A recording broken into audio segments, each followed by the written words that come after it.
Bro SK acting super bro. SK fight சீன்ஸ்லாம் செம bro. Love சீன்ஸ்லாம் செம. கிளைமேக்ஸ் ஃபைட்லாம் தெரி ப்ரோ.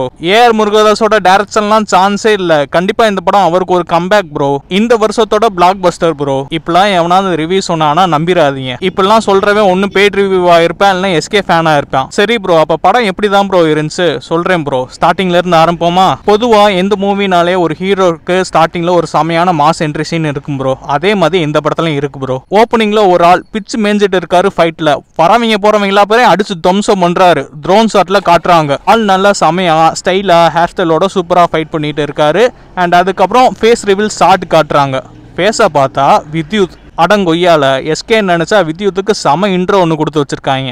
எஸ்கேக்கு ஜஸ்ட் சிம்பிள் இன்ட்ரோ தான். அந்த சீன்ல மட்டும் வித்யுத்துக்கு பதில் எஸ்கே காமிச்சிருந்தாங்கன்னா செம மாசா இருந்திருக்கும் சிவகார்த்திகேயனுக்கு. பட் காட்டலையே, வித்யுத்துக்குள்ள அப்படி எடுத்து வச்சிருக்காங்க. அப்புறம் சாங் வருது. அப்புறம் பொதுவாக ஒரு மூவி பிளாட்டுக்குள்ள போறதுக்கு ஒரு 20 நிமிஷம் எடுத்துப்பாங்க. அந்த மாதிரி சீன்ஸ்லாம் போகுது. எஸ்கே அங்கங்க நடுவில் காமெடி பண்றாரு. அண்ட் இந்த படத்திலேயே எஸ்கேவோட ஒரே ஒரு எமோஷனல் சீன் வந்து எல்லா ஆடியன்ஸுமே கவர் பண்ணியிருக்கணும். மூவிலே அது ஒன்று தான் நல்ல சீன் படத்தில். ஆடியன்ஸ் எல்லா பேருமே அந்த சீனில் செமையாக டச் ஆவாங்க. அண்ட் அப்படியே போகுது. இன்டர்வலும் வருது. ஸோ ஒரு ஃபர்ஸ்ட் ஹாஃப் முடிஞ்சு. ஃபர்ஸ்ட் ஹாஃப் டீசென்ட்னே சொல்லலாம். எந்த பிரச்சனையுமே கிடையாது. Okay, decent first half. இப்போ செகண்ட் ஹாஃப்க்கு வருவோம். Waste bro. நான் தலைவலி மொக்க அப்படிலாம் கண்டிப்பாக நான் சொல்லவே மாட்டேன்.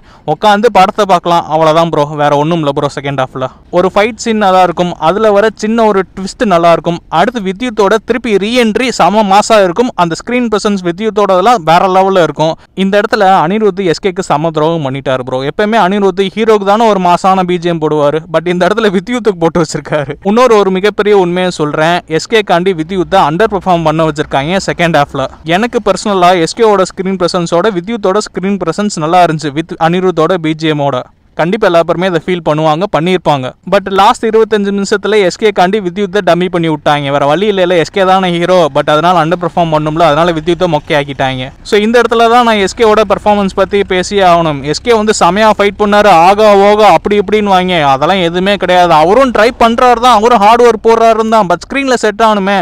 துப்பாக்கி கிளைமேக்ஸில் விஜய் மிலிட்ரி மேனாக காட்டியிருப்பாங்க. அண்ட் அவரும் ஆர்மி மேனாக காட்டியிருப்பாங்க. அண்ட் அவரும் அந்த லாக்கர் ரிலீஸ் பண்ணிட்டு அடி டர் ரெகேனா அந்த பயம் இருக்குல்ல, அந்த டயலாக் சொல்கிறப்பலாம் கூஸ் பம்ஸாக இருக்கும். பட் இங்கே எஸ்கேக்கு ஒன்றுமே இல்லையே. அவர் கோவப்படுறாரு, முரட்டுத்தனமாக அடிக்கிறாரு. பட் அதுக்கான கனெக்டே ஆலையே. எஸ்கே கூட கனெக்டே பண்ண முடியலையே. இங்கே தான் எஸ்கேவோட பெர்ஃபார்மன்ஸ் பல்ல கடிச்சிட்டு சண்டை போட்டாலும் ஃபீல் வரல ப்ரோ, கனெக்ட் ஆகல ப்ரோ. பட் அதுக்காண்டி நான் ரொம்ப மோசம்லாம் சொல்ல மாட்டேன். ஆல்ரெடி சொன்ன மாதிரி உட்காந்து பார்க்கலாம், அவ்வளோதான். எஸ்கே உண்மையிலேயே இந்த மாதிரி படங்களை ட்ரை பண்ணுறது விட்டு அவரோட நேச்சுரல் ஜோனுக்கு போயிடணும் ப்ரோ. லவ் சீன்ஸாக இருக்கட்டும், காமெடி சீன்ஸாக இருக்கட்டும், சாக்லேட் பாய் ரோலாக இருக்கட்டும், கிளைமேக்ஸ் முடிஞ்சதுக்கப்புறம் அவர் அந்த ஒரு லுக்கில் வருவார். பார்க்குறதுக்கே அவ்வளோ சூப்பராக இருந்துச்சு. ஸ்க்ரீன் ப்ரெசன்ஸ் நல்லா இருந்துச்சு. அதை அவர் ட்ரை பண்ணணும். தான் அவருக்கு சூப்பராக செட் ஆகுது. அதில் ஒரு கனெக்ட் வருது. ஸ்க்ரீனில் பார்க்குறப்ப என்ஜாய் பண்ண தோணுது. ஓவராலாக இந்த மூவி கண்டிப்பாக ஒஸ்ட்லாம் கிடையாது, ஒரு மொக்கையும் கிடையாது. அதே மாதிரி இந்த மூவியில் தலை வலிக்கும்டா, செகண்ட் ஹாஃப் முடியலடா, உட்காரவே முடியலடா, அந்த பேச்செலாம் எதுவுமே கிடையாது. டீசென்ட் மூவி தான்.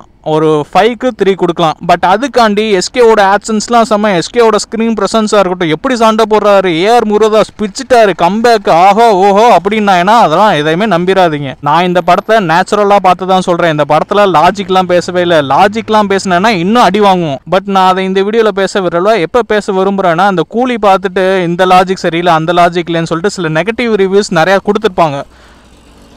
அவங்கெல்லாம் இந்த மூவியை பார்த்துட்டு எந்த லாஜிக்குமே பேசாமல் பாசிட்டிவாக ஆகாவோன்னு நான் ஏன்னா கண்டிப்பாக அதெல்லாம் சொல்லுவேன். முக்கியமாக அந்த பிரசாந்த் ரங்கசாமி இப்போவே இந்த வீடியோ எடுக்கிறதுக்கு முன்னாடி ட்வீட் பார்த்துட்டு தான் வரேன். ஏஆர் முருகதாஸ் கம்பேக்குன்னு சொல்லிட்டு போட்டிருக்காப்புல. அப்படிலாம் எதுவுமே இல்லை ப்ரோ. இந்த மூவியை டிசாஸ்டரும் நிறைய பேர் சொல்லிட்டு வராங்க. அதுவும் உண்மை கிடையாது. டீசென்ட் வாட்ச், அவ்வளோதான். படம் நல்லா இருந்துச்சு, ஓகே. சூப்பர் ஹிட்டும் இல்லை, படம் ரொம்ப மொக்கையுமே இல்லை. இதை தான் மேலே இந்த படத்தில் நான் என்ன சொல்கிறது அப்படின்னு சொல்லிட்டு தெரியல. அவ்வளோதான் இருக்குது இந்த படத்தில். சிவகார்த்திகேயன் உண்மையிலேயே யாருன்ற அந்த என்கேஜ்மெண்ட் சீன் நல்லாயிருக்கும். அவரோட அந்த ஃபேமிலி சென்டிமெண்ட் சீன்ஸ் அந்த ஒரு இடத்துல செமையாக ஹிட் ஆகும். எமோஷனல் சீன் அது தேட்டரில் எல்லா பேருமே கண்டிப்பாக ஃபீல் பண்ணுவாங்க.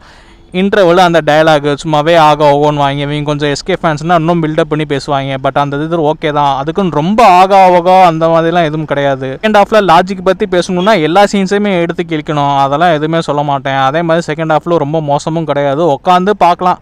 அப்படியே உட்காந்து பார்த்துட்டு சரி ஓகே அப்படின்ற மாதிரி தான் அப்படியே உட்காந்து எந்திரிச்சிட்டு வரலாம், அவ்வளோதான் ப்ரோ. ஸோ நிறைய பேர் படம் பார்த்துருப்பீங்க, நிறைய பேர் படம் பார்த்துருக்க மாட்டீங்க. படம் பார்த்தவங்க என்னைய மாதிரி நீங்கள் ஃபீல் பண்ணிங்கன்னா கண்டிப்பாக கமெண்ட்ஸில் சொல்லுங்கள். அண்ட் அதே சமயம் படம் பார்க்காதவங்க கண்டிப்பாக தேட்டரில் போய் பார்க்கலாம். படம் மொக்கையும் கிடையாது, அதே மாதிரி சூப்பர் ஹிட்டும் கிடையாது. கொடுத்த காசுக்கு உட்காந்து பார்த்துட்டு வரலாம், அவ்வளோதான். இல்லை இந்த படம் பிளாக் பஸ்டர், இந்த வருஷத்தில் வந்ததுலேயே இந்த படம் தான் நல்ல படம் அப்படி இப்படி நான் கண்டிப்பாக அவங்க சும்மா தான் சொல்கிறாங்க.